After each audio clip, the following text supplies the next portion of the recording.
Hello everyone, welcome to all. A few housekeeping matters first before I introduce Ross. There are no Chatham House rules today, so there are media present on the call, so you can attribute what people say to their person. A few no-go areas that we want to emphasise. First is domestic politics, and secondly, Ross and NAB are in a blackout mode ahead of earnings results, so we'll respect that.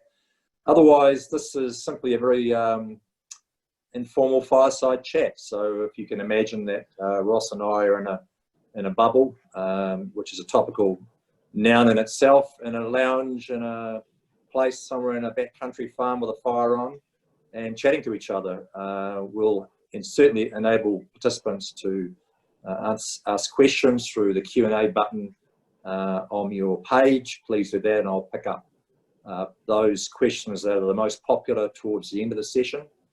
We've budgeted for about an hour total, and we'll just see how that goes. But I'm looking forward to this discussion, which will start off with an understanding of who is Ross himself. So, Ross, could you say hello to everybody, please? Hi, Craig, and thanks for the introduction, and thank you, Jeff. Nice to be chatting to predominantly New Zealanders and a good bunch of Massey alumni. Fond days for me. Massey University, that's still etched in my brain, and New Zealand is still home, even though I live in Australia. So nice to be with you all. Thank you, Ross. Let's just kick off with a sort of a lateral thought, which is to start off with a quote from Lewis Carroll in Alice in Wonderland, where Alice says, "Would you tell me, please, which way I ought to go from here?" And the Cheshire Cat says, "Well, that depends a good deal on where you want to get to." Alice replies, "I don't much care where." And the Cheshire Cat says, "When it doesn't matter which way you go." Alice says, "So long as I get somewhere." And the Cheshire Cat says, "Well, okay, you're sure to do that, if only if you walk long enough." Ross, you've walked long enough and you've got somewhere. So that's an opposite point to start, but not many people will know much about your background. So if I could just flick back to the Hawke's Bay in your childhood. Did you build model aeroplanes when you were a child? I think we had those little paper ones that you put the wing through the body and the tail through the piece and through those. We had those. But nothing too much more elaborate than that. Although I do recall having one, I think it was a Japanese aircraft at home, a green job that didn't take off that well. The reason I ask is I understand your father flew Kitty Hawks. He did indeed. Second World War Australian and the Australian Air Force. And then when he came to New Zealand and was actually in banking when he met Mum, he gave that away and actually went top dressing pilot in Hawke's Bay. And if you want danger, I'm not too sure many of them survived. He did. Great. Okay, and then Hastings Boys High. What subjects did you choose and why? I did a sort of the commerce side of schooling, the old commercial practice, maths and a few other topics. You had to do the normal English and science, but I was probably more akin to the business side than I was to anything else. So can you explain to us why your university transcripts at Massey state that you failed accounting stage 2 twice? Can you explain that to the audience? Yeah, can I just be clear too that I got the first stage okay. It was stage 2, 201, I think it was, management accounting. And I must admit there were a few other things that were a bit more exciting going on in my life at that time, being a young fella away from home. And I had enough tucked up my sleeve from the first year where I got 8 papers, not 7, to at least have 1 lax year. I should never have failed it twice though. Too many distractions, Craig. Right. So that was the lesson learned, too many distractions and more focus required. Well, you clearly got there after going through an MBA in Harvard. So I think that speaks for itself. Interesting about your career though, 10 years at National Mutual in the 90s, CEO of AXA, subsequent to the first 10 years, and then switched into investment banking with First New Zealand Capital for a while. and then head of retail banking for CBA, then head of retail banking for RBS, and CEO of RBS in 2013 to 2019. We'll talk about that in a minute. And now CEO of NAB. So it seems pretty clear that you quite enjoy the CEO role. What drives you to be a CEO? What's, you know, because it has its positives and negatives. Why?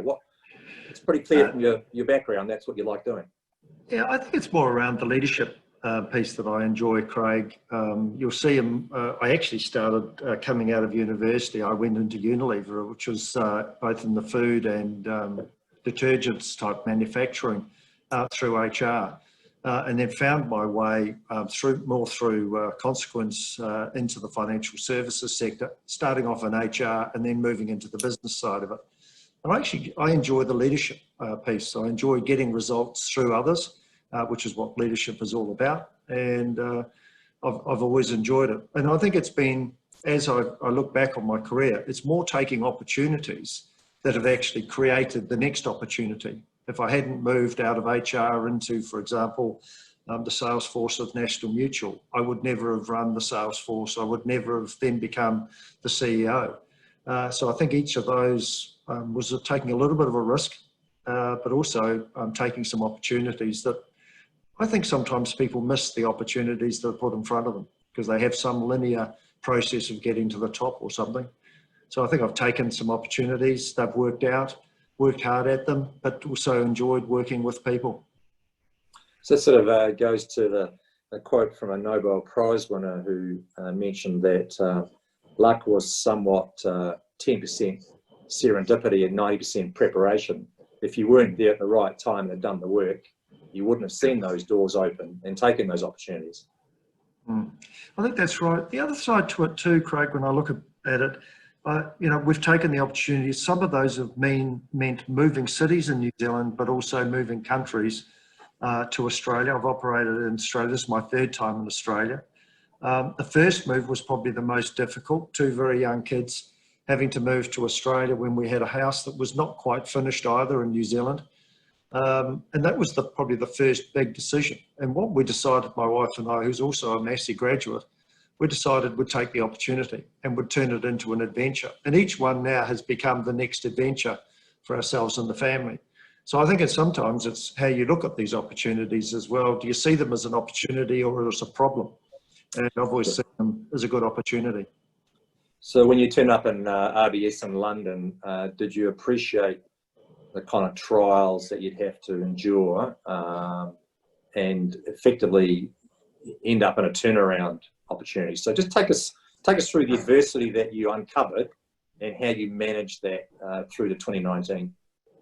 Well, it was quite interesting how I even ended up at Royal Bank of Scotland. I didn't receive the top job at the CBA, which was a disappointment, but you know, Ian Narev was a very good friend of mine and still remains a very good friend, and I was hugely supportive of Ian.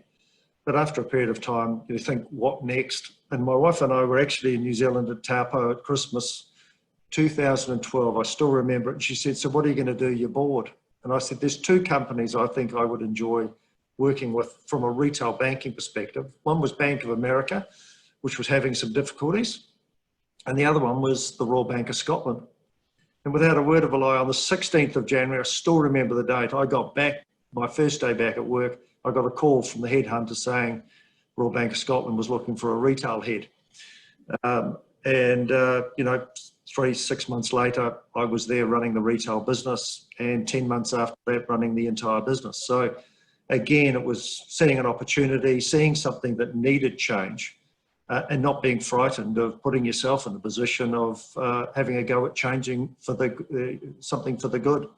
And that was an amazing challenge up at the Royal Bank of Scotland as you look back on it after 7.5 years there. I don't think many executives get that opportunity of turning around a business and turning into something that, you know, makes money now. It's got high levels of capital and liquidity. It's a very solid bank again. And how many executives get that opportunity? And you've just got to take those and enjoy them as much as you can. Of course, you can't do that by yourself, so you need a team around you. Did you have to make some tough decisions on the people that are around you to engineer the changes? Yes, and it was quite a thoughtful process that we went through to get the right team, but it came first around creating the right strategy for the bank. Because even when I took over, we were still in 38 countries. We had about half our balance sheet out of the UK. And as we looked at the strategy, we were making all the money back in the UK, and our strategy was bring it back home. And then there were some people who didn't want to be part of a regional bank, not a global bank. There were some people that didn't want to work in a functional model. They wanted to run a business. And a number of them worked themselves out of the business. And I was able to put people who would understand the strategy and would work with me on bringing the bank back home. And we had an amazing team. They were incredibly good at working through the challenges of that business, staying focused, even though for 5 years we lost money. My first loss, I think, was about £8.4 billion. It was the largest corporate loss in the UK. The first largest was RBS about 3 years prior. And we were number 3. And I think we created, unfortunately, 4 and 5 losses, massive losses in the UK before we were able to turn it around. But it was a team of people. They were committed to the job. It was hard to pay them because we were at the start 80% government owned. And it was all around a cause, a very clear vision of turning this bank around and giving something back into the UK. And yeah, it took us a number of years. And each year when you make a loss, people say you can't get there. And every year the team would back up and have another good go at it. So it was a very, very strong team play. The other theme that you've reinforced in your discussion so far is the retail banking theme. At heart, are you a retail banker, and what does that actually mean for this audience? Well, in a strange way, I'm not even a banker. I consider myself a leader, and I happen to be in banking, and I've been in banking for quite some time. But I'm sure there are much, much better bankers than I am. But it's around understanding what customers really want and how do you deliver it to them efficiently with a good bunch of people. And I think it was either Ralph Norris or Huey Barrett from the old ASB days who said, you only need to get 2 or 3% more out of every person in the organisation by treating them well and understanding them, and you'll outperform everyone else in the marketplace. And that's been my view. Work with your colleagues to actually create a good strategy and a great environment for them, and just expect a couple more % than they would have normally given to somebody maybe who wasn't such a good leader. So it comes back to leadership and extracting a little bit more out of people because they enjoy the environment they're in, and they have a very, very clear vision that is yours as well.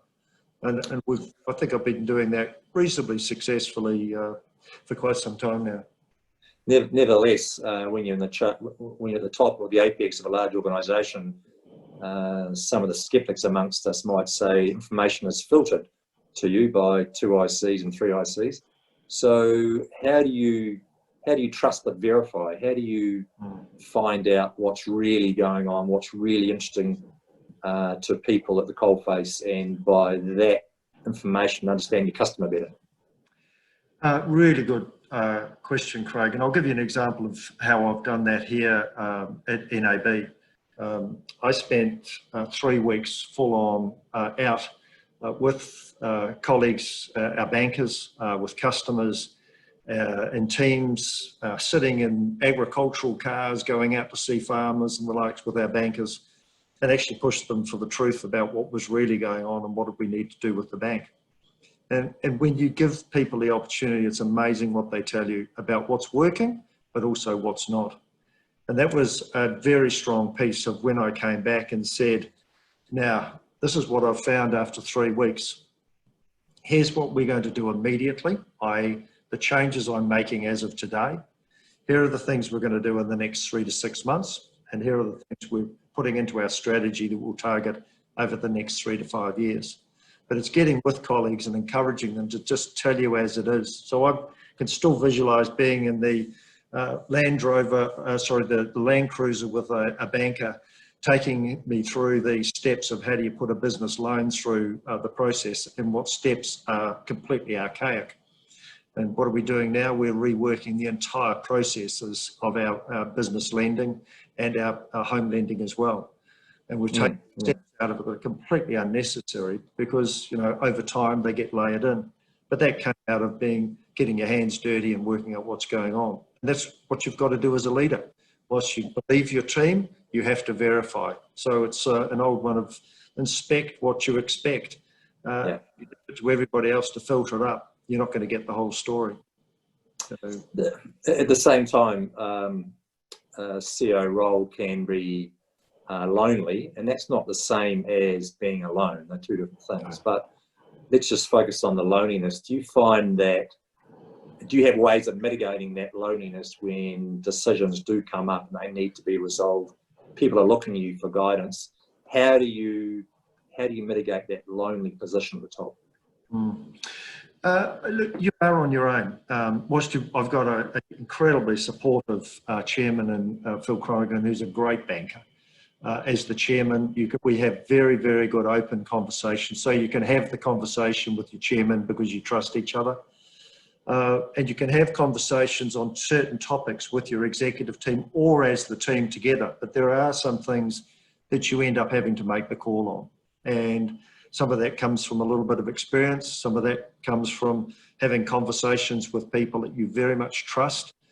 Having some people outside the organisation that you can trust to have a good conversation with is vitally important for a CEO, so that you are not on your own. But at the end of the day, the buck stops with the CEO, and it truly does, particularly in a very regulated industry like banking. And you have to be prepared to make the call. And if you get it wrong, you've got to be prepared to wear the consequences of it. And my view has always been never be frightened to actually own the decision. Because if you're frightened to own the decision, you're unlikely to make one. And the organisation is based on the senior leader having the courage to make decisions and keep moving. Everyone has a boss. Phil Cronigan and the board's bosses are the shareholders. Your boss is the board. Yes. So everyone's got a boss. Once people get into comments, they appreciate that. Do you manage up to Phil?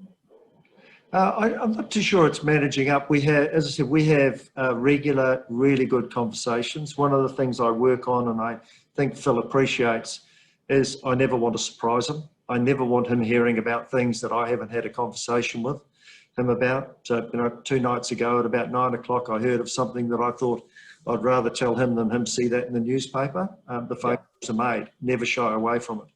So we have a good list of things that, I'll go through with Phil and make sure he's got on whatever is on his mind, he can share with me.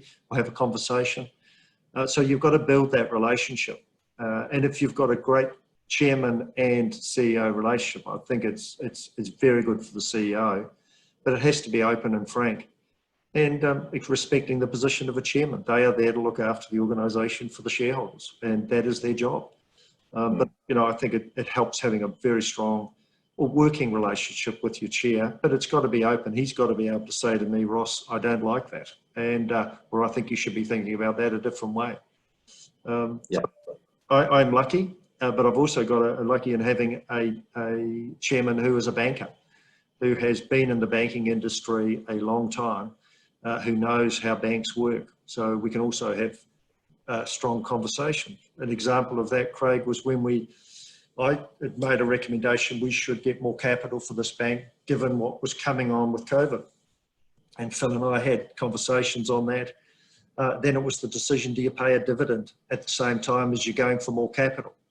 And it was very good to have Phil to have that conversation with backwards and forwards, because we knew that would be controversial. And we, I think, came to the right decision. We both agreed on the position at the end of the day, and I put it out there and we wore it and off we went. So it was great to have somebody who really understood how the shareholder would think, but also how banking operates. So, but maybe I think I'm very lucky to have somebody like Phil as the chair of a bank such as this. Thank you. One of the things you acquire through experience is a greater appreciation that there's always risks in front of you. They're just different risks all the time.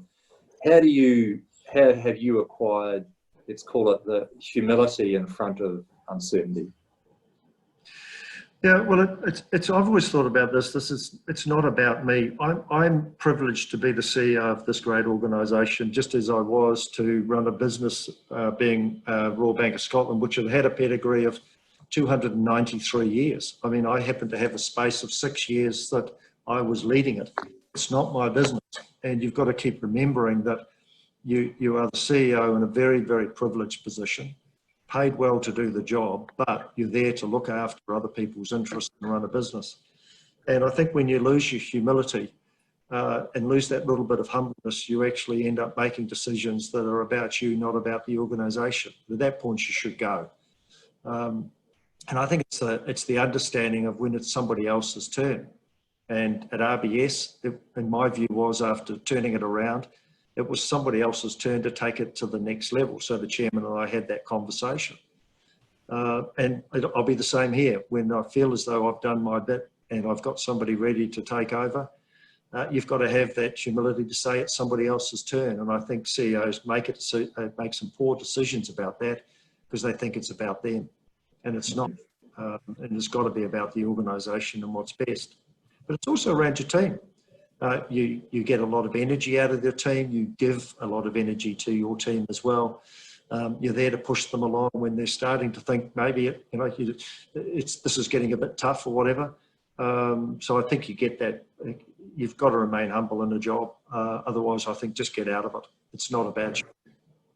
All right, let's switch tack a little bit into contemporary banking challenges. And perhaps we can kick off with there's a kind of two sort of themes, one structural, one cyclical. But what are your thoughts on sort of post-Royal Commission conduct and culture? You know, how has that sort of shaped your views of the way forward for banking, both in Australia and New Zealand? You know, what does that mean? Well, I think the Royal Commission showed that there were some things going on in banking that were just not right. And a lot of it was to do with just not getting the basics right, Craig, in banking. And I think Australia, because it had had 20 to 30 years of good running, a great economy, no recession, I think it had become complacent, and it had become complacent in banking as well. And we started to forget as an industry that actually we only exist because we have customers. And I got that lesson very clearly up in the UK after the global financial crisis, when the banking industry created havoc for businesses, customers, individuals, homeowners, when effectively the banking system fell apart. And we'd forgotten about that there was a customer at the end of all this. And I think Australia was not quite at that stage, but they needed a reminder of why we were here and that we are here for customers. And sometimes being here for a customer is saying no. And I keep reinforcing that with my bankers here. Sometimes the best answer for a customer is no, because they will struggle to pay it back. And if that's the case, we shouldn't put them in that position. So I think the industry here had lost a bit of focus. That focus is certainly back now through the Royal Commission. And I think you're seeing that come through with COVID-19 and the response from the banks, the regulators, the Reserve Bank, both in Australia and in New Zealand, very clearly focusing on what's the best thing that we can work on together to help this country go through this, what could be a disaster. So I think the lessons are learned, we should never forget them. I think this bank, NAB, had some really strong lessons to learn out of it. You saw how we came out of the Royal Commission. And I think it's keeping on reminding itself of those lessons. You know, and when I think that a bank wins when its customers win, and when a bank is and its customers are losing, it's just a disaster coming forward. And we certainly saw our customers having a very, very difficult time here in Australia and in New Zealand.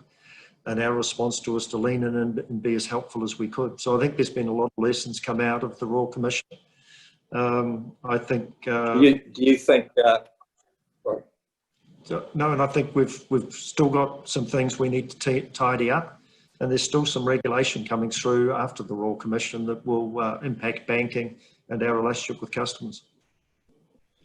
You were responsible, I think, for quite a lot of change in IT systems in RBS up north, and I think you got some strong views on digital as well in Australia and New Zealand.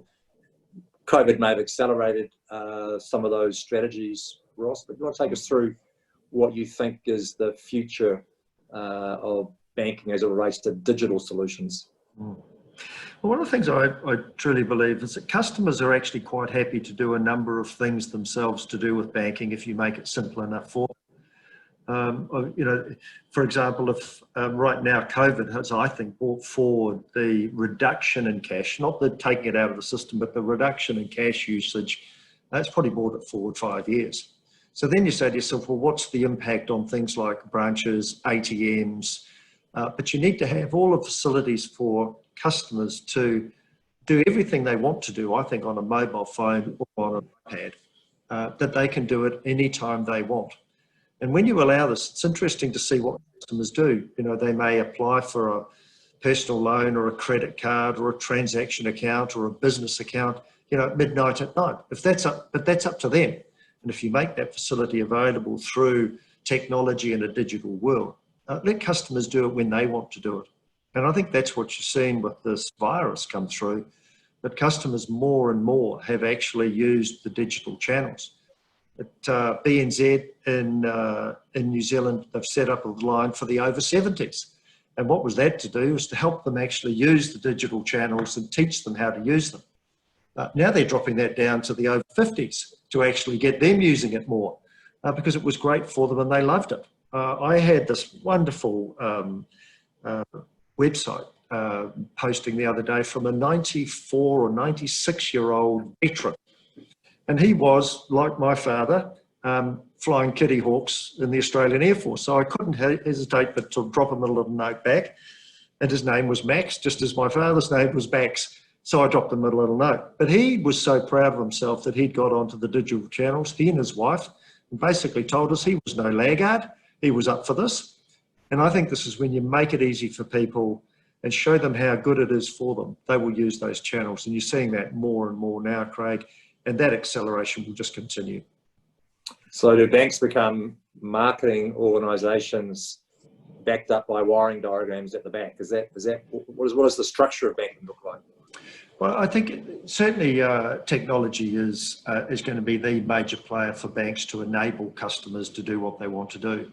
But it's also, I think, the banks have got a very strong role to play using customers' data, using their data for customers. Let me be quite clear about that, and what is good for customers, and making things available for customers that are good for them. Now, the downside to that is if banks use data to do bad things for customers. Let's forget about doing that. Let's work on how can we do good things for customers because we have their data and we can help them with propositions that would be helpful to them. And I think that's the future of banking, is use of data and analytics to be helpful to customers, be they a business customer, and giving them insights and also showing them things that they could do to save money, borrow money to do more things, take advantage of for example, some of the propositions that the government has put out there now that are very tax effective for them and their businesses. We should be using the data to be helpful to customers. And if you do a good job, they'll do more business with you. You do a bad job and you get a bad reputation and you won't be in business for long. Mm-hmm. The role of a bank, use of data, helping customers is the big thing going forward. Thanks, Ross. I just want to let participants know that the Q&A is available on the website. Thank you for those that are punching through questions. I'll get to those in a moment. But if I can just continue with that theme of technology, Ross, and sort of switch a little bit to fintech, which you were pretty keen on advocating as well. Can you explain why open banking is not taking off? Open banking is very, very early here in Australia. It was the first phase of it was July. And given what COVID was doing in the economy, I think people were so distracted away from it. But I think it will see that the traditional, this will be a very, very slow pickup and then it'll take off as customers become more comfortable parting with their data and handing it over so somebody can give them a proposition back. For about 100 years, banking has said to customers, don't give your data to anybody. And I think that's great advice because there's a lot of people out there trying to steal your data anyway, and a lot of fraudsters out there putting propositions to people that are just not correct. So people have to be very careful. But in a safe environment through open banking, I think over time you'll see financial service organisations using individual data for propositions that will be good for them. But I'd also say the big banks will also use that data to help customers as well. So it's not going to be one way, it's going to be both ways. And I think you'll find some fintechs will do very well out of it, and some large banks, if they have a very good data and analytics capability and use open data for the betterment of customers, they'll do very well for their customers as well. But I think you'll see it over the next 2 or 3 years, Craig, pick up and take off. You're in a very strange environment at the moment with COVID, but also I think it'll be a slow takeoff, but when it does, I think it'll be very, very good for the public of New Zealand and Australia, as it's starting to be up in the UK. Okay, let's turn to COVID then. And you're in lockdown in Melbourne. We've gone to level 3 in Auckland. What are your thoughts on working from home, and how are your offices populated, and what are you thinking and planning for to manage through the pandemic phase? Maybe if I just give a couple of minutes of the history of the bank here as we went into COVID. We had the capability of having about 4,000 of our colleagues able to work remotely away from our main buildings, so that we had the technology, but only for about 4,000. 3 weeks after the COVID-19 hit, we had, other than our branch colleagues who were still in the branches, we had about 90% of our colleagues working from home. So we went from 4,000 to about 28,000 of our colleagues able to work from home and practically work from home and do their job. And we've been in that position now for the last 4 to 5 months. And an amazing group of people who adapted very quickly from working I'm in a building here that there are 3 of us in a bubble. This building has 3 people. It was built for nearly 6,000. And we've got another one down the road that is completely closed and mothballed, and one further up Burke Street that's got about 100 of our colleagues in it, in essential roles that probably couldn't be done as well from home as in the office, in a building again for about 4,500 to 5,000. So 15,000 seats and about 100 people. All the rest are working from home. We had some glitches in the first week, mainly through outsourced operational contracts overseas, where we had to get our own colleagues to pick up on those jobs. And since then, even though we've had so many customers ring and seek support, after about 2 weeks of that, we were back in incredibly good shape serving customers again. So it shows technology works, but the team had spent 3 years revitalising the base of our technology with some work that the prior CEO, Andrew Thorburn, had commissioned, and that worked very, very well for this bank so far through COVID. If we hadn't spent that money, I think we would be in a lot of difficulties. But we've shifted nearly 28,000 people from working in big buildings to working from home or still working in a branch or the back of a branch. And service delivery is still very good. So it shows the adaptability of people if you have good technology. The future is interesting though. We did a survey recently of our colleagues and said, what shape do you want to come back in? And 80% of them said, we don't want to come back the way we left. We would like to actually spend 2 or 3 days a week from home and maybe 2 days in the office. And it's effectively saying we're actually enjoying not traveling. We're enjoying not spending the money on the travel. We get more hours in the day here with our family. It's not easy because we've got kids running around us, and let's not say it's easy because it's not. It's really hard operating from home, particularly when you've got young kids and you're in a more cramped area, but 80% of them said, I don't want to go back the way I left. So I think we have got a structural shift going on here, and I think we should take that opportunity of working with our colleagues to actually get something that works for them as well as for us as a bank and for our customers for that matter. The flip side of the kind of health and safety and staff engagement piece is the government's response, and we won't go there on politics, but can you give us some insights into your thinking on how the government funding through the RBNZ or RBA QE of government bond issuance ends? How do you see that runway? how does that unfold in Australia and New Zealand?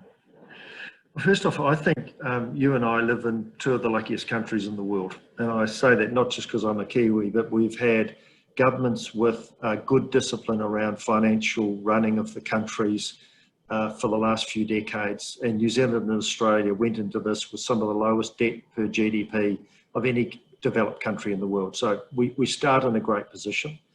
And the government, what it gave then the government's ability to actually borrow using bond issuances and the likes, to actually help out. And I think they were in a position, because of the prudence of the decades before, in a good position to do that, and are still in a good position, probably better so than many other countries. And therefore they could borrow. They could actually seek out money from bond issuances to fund the work that they're doing today to prop up the economies. Now, this is yours and my money as taxpayers, but I think it's well worthwhile, given we do not want massive numbers of people unemployed. It's bad enough as it sits today with the disruption that's gone on, but the last thing we want in a very established society like New Zealand and Australia is high unemployment, and that both governments are working, I think, very hard to actually stop ending up in a bad position. We've seen here both New Zealand and Australia put in place schemes for those to keep people connected to their employer. We were very supportive of that right at the start, and the government here, because of the lockdown in Victoria, has had to expand that. They're working on individual schemes that might help certain industries, and I think they're going to have to keep doing that, because we've closed down big chunks of industries here that we will want to get going again when we find a solution for COVID. You know, big parts of the tourism industry here in Australia, restaurants, bars, all those sort of entertainment type facilities are pretty much in some areas closed down in Victoria, and other parts is running on half speed. They will come again. And I truly believe that New Zealand and Australia, if we look back in 2 or 3 years' time, we'll realise these were great places to be through this COVID, and people will want to come to New Zealand and Australia, which will again get these economies moving again. I think 2022 is the year we're looking at getting. We think that the economy will be back to where it was when we exited 2019. So it's a pretty tough 2 years to get through, but we should be looking to the future of both countries. And I think the governments are investing to make sure we come out of this very well. Okay, thank you. Just want to turn a little bit to questions that are coming through from S. Coleman and others. You mentioned the 2 to 3% lift in each team member's effort has an enormous impact on the businesses. How do you know when the dial's shifted on that? One of the things we've done both at NAB and at RBS is looked at both colleague engagement and also the leadership score. And this is from honest surveys of our colleagues that can't identify who put the scores in or the likes, and to see whether you can move the engagement. Because if you can move engagement, people will do that little bit extra, which I say the 2 or 3% of additional effort to actually go beyond customers in particular and their other colleagues. And we measure that here on a quarterly basis, and we were doing it up at RBS on a 6-monthly basis. And it does come back to leaders. It comes back to the role that leaders play in our business. In my view, has always been very firmly, a great leader will look after their colleagues and get the best out of them. A bad leader will look after themselves and not look after their colleagues. And that's not what we want in our businesses. And we've taken these surveys incredibly serious, holding leaders' careers on the back end of poor scores, where they were leading up, managing up, and not doing it down, was never rewarded at RBS, and would be the same here at NAB. I want people who are looking after their colleagues to make them successful, and that will make the organisation successful. So it is a very clear thinking about what is the role of a leader. We're about to put in place, and we've launched it already at BNZ, a leadership program that will help build very good leaders, because you can teach leadership principles and you can teach practices of what you do as a good leader. You and I didn't wake up and become great leaders. These are learned traits, and how you do things, these things are learned. And sometimes people need some help with it. You shouldn't take it as a given. So we're investing over the next 3 years about $20 million a year in our leadership program, and also in rebuilding the capability of our team. 34,000 will get qualified through the FinSIA exams over the next 3 years in this bank. So that is around commitment to colleagues and making them the best they can possibly be. But we need great leaders, and that's what we're building. So follow that up with a question that's come through, Ross. What are the qualities of a great leader, both positive ones that you want to endorse and accelerate, and negative ones that you spot that are just not good qualities? Well, I think with any leader, it's creating the vision for their area at the bank. And, so for example, we have a clear reason for being at NAB, but each area should have its own vision. They should make sure that they have recruited people who they make sure that they're very clear about the job that they're wanting to do, wanting the people to do, and very clear about the outcomes from that job. They should make sure they have the capability, being the tools, the skills, the time to do the job. And the third one is just around the motivation. And everyone leaps immediately to money. Actually, it's probably one of the least motivating factors once people get to an okay earning position. It's around the soft skills of motivation of when did we last thank people for doing a great job? When did you have your one-on-one and ask people how they felt? How were things going? How were they? All the basics, we neglect sometimes at our peril, and yet those are the things that people are yearning for. And under COVID, for example, people are missing that conversation as you walk past the desk and have that 5-minute conversation about the family, and about how you're feeling, how are things. So we're now encouraging our teams to have those conversations with them without talking about work at all on the Zoom meetings. And if they want to, have 15 minutes of just social chit chat that you miss because you're not in an office. So we're trying to recreate those little things that make a real difference to people.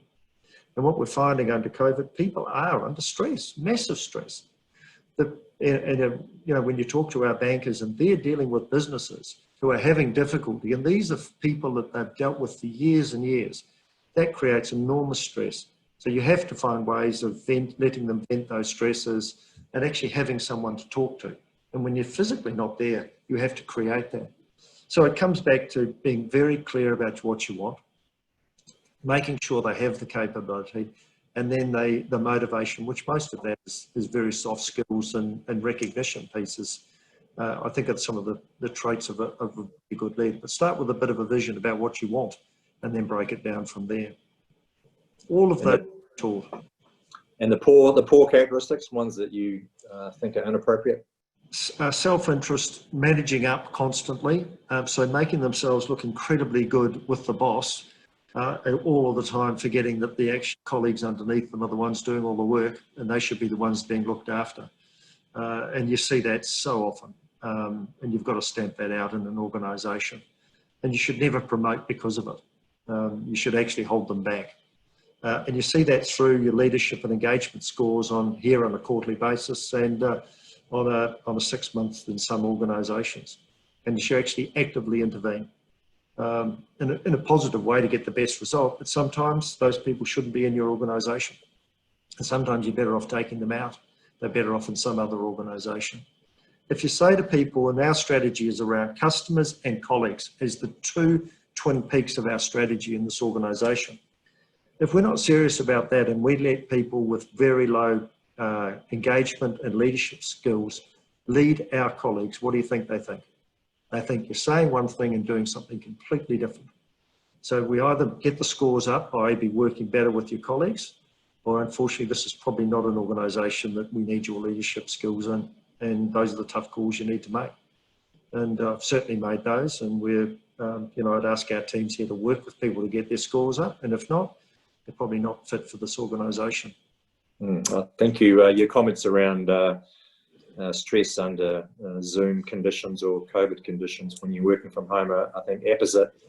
I think right now, if you compare it to level 3, level 4, March, April in New Zealand, I think at the beginning it was kind of novel. It was kind of lots of jokes going around on WhatsApp, and it was kind of ha-ha. As of yesterday, I think here it's quite despondent. It's like, oh my gosh, we're going again. So I expect those issues are going to become more important under a working from home strategy, and particularly for younger people who don't have the water cooler conversations and the mentoring. Next question really runs back to your decision-making process around one door opening, one door closing, and then the hallway of doors, which one do I choose? How do you weigh up the decisions? You mentioned some of it on the way through this interview process, but what is there any sort of criteria that is a no-go area for you around decision-making, moving from one organisation to another?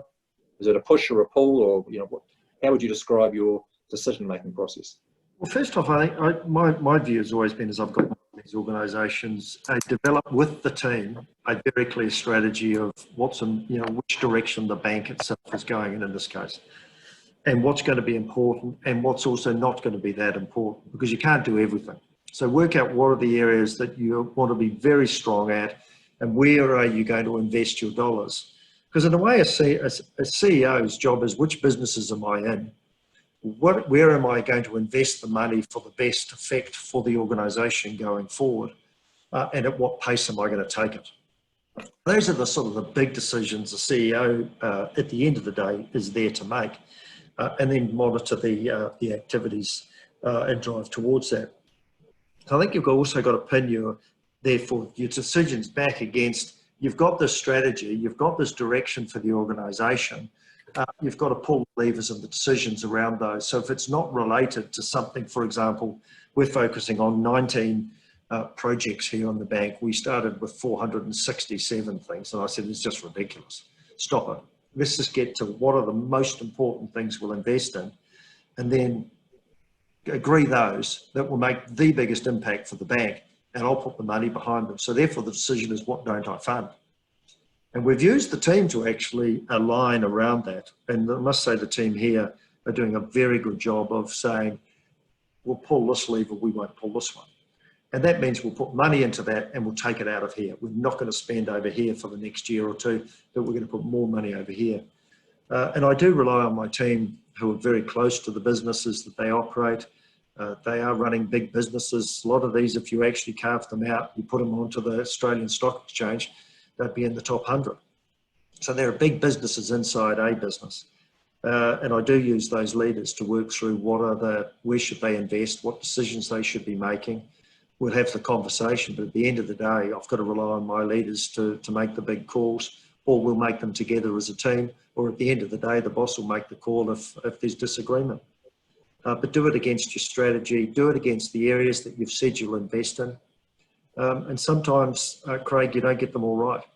And I think people are frightened of not getting it right. My view's always been, if you don't get it right, make another decision, all right? And make it as quickly as you possibly can. But also leave people in a job long enough that they have to wear some of the things they've got wrong. And I think organisations are too quick to move people around, and they never see the outworkings of the work, of the decisions they've made and the implementation they've made. They move on to something else, and somebody new has to come in and clean it up. And I can remember being at National Mutual when I took over as CEO. It was about the 4th year you started to realise not every decision you'd made in year 1 and 2 was a great one, and you had to clean them up. It was probably the greatest learning that I had as a CEO. At least you're accountable, though, which is important.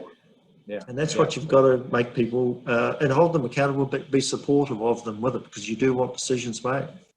So that's a helpful answer in a business sense. If you just switch to a personal sense with those decisions, how do you manage work-life balance? How do you ensure the energy tank just doesn't come from talking to other people, which you mentioned before, but how do you restock that energy? Look, I'm blessed having an amazing wife. She and I met at Massey University and been married for 34, 35 years. And when I go home, we can have great conversations. Right now, every night before 8 o'clock, we go for an hour's walk and have a chat to each other. It's always been able to have somebody that at home that you've got an amazing relationship with, and most of the time you can leave work behind. I think you have to transition between working and going home, and there's some sort of little routines that you go through. I always change when I get home and put the shorts on. and put sort of a sloppy top on or something that just says I'm not at work, and you try and separate it. I've tried to stay as fit as I possibly can through cycling, and I was on the cycle machine this morning, and we'll try and get out around our 5 kilometre area that we're locked into this weekend. You've got to find other outlets than work, because you've got to let your brain, I think, always have some time off. I've been a big one for Saturday and Sundays are mine. They're not work. But if you want me through the week on any work item or at night through the week, I'll be available. But let's try and give people a couple of days at the Saturday and Sunday, or wherever their Saturday and Sunday is, because some people are on shifts. Give them the 2 days that they can refresh and rebuild. Otherwise, they come to work frazzled after a whole weekend of it. Now, there are some things, Craig, as you know, having been on boards and CEO, you've got board meetings coming up that Saturday morning might be free, but the Saturday afternoon you might have to be in your office doing some work. Sure. That's a reality. But if you can discipline into people that the Saturday and Sunday or their equivalent 2 days is theirs, and I won't ring you unless it's massively urgent, and please don't ring me unless it's massively urgent, I think you start giving people their life back. And I see some leaders that just keep driving and driving and driving. People need a break. And for my team, I try and give them that on the weekends, but I don't mind what hours we have to put in through the week to get the results. And I think that's it's worked well for me. I'm not saying it works for everybody. There are others that just love working all the time. I'm not one of those. I like a little bit of time when I can be with friends, family, and do something for myself and for my wife. It doesn't appear from the outside, but you might think otherwise or tell us otherwise, but on your travels, have you experienced tall poppy syndrome? I probably haven't, because maybe I haven't just noticed it, Craig. There'd be the odd time when you've got to watch where you go and what you say and all those things, because you leave a very big behind you as you walk through an organisation and say something. So you've got to be a wee bit careful of that. But I probably haven't noticed the tall poppy. People always want to have a go at something you've said in the media, but that's the job of the media, to find things that are of interest. But I haven't noticed it, but I have seen other people get it. You see it with sports people, well and truly. And you see it with some entrepreneurs who have done incredibly well and end up with massive wealth. But I personally haven't probably noticed it for myself. There have been times in London where, my wife has put me facing the wall so that, people didn't walk past and go, there's the boy that runs whatever. But, that was a habit we got into, that I'd always be facing the wall all the time. The first few days, I wondered what was going on. But, right. Good bit of humility, I think. Okay, so a couple minutes to go. Another question from the audience is around shareholder activism. It may be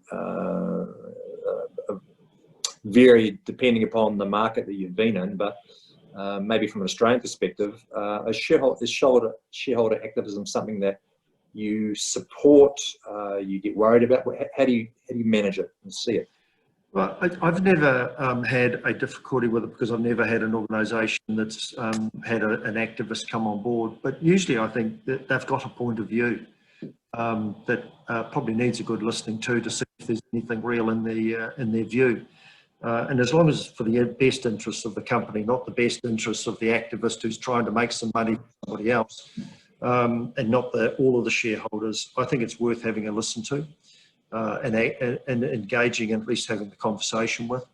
But if it's just there to make money for some organisation and not every shareholder, I think I'd have a worry about it and you'd be pushing back. But I've been lucky in RBS, because we had an 80% government shareholder down to 62 as I left.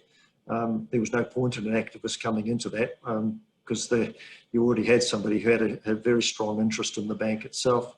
And here I think we've just got to listen to our shareholders and make sure that we're responding. But most of it comes out of, if you give them a decent return, that's what they have invested for. They want a good return out of your business.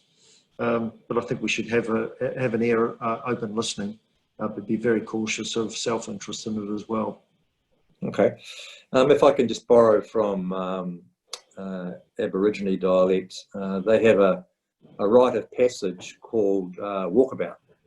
and you've left New Zealand, Australia, UK, Australia.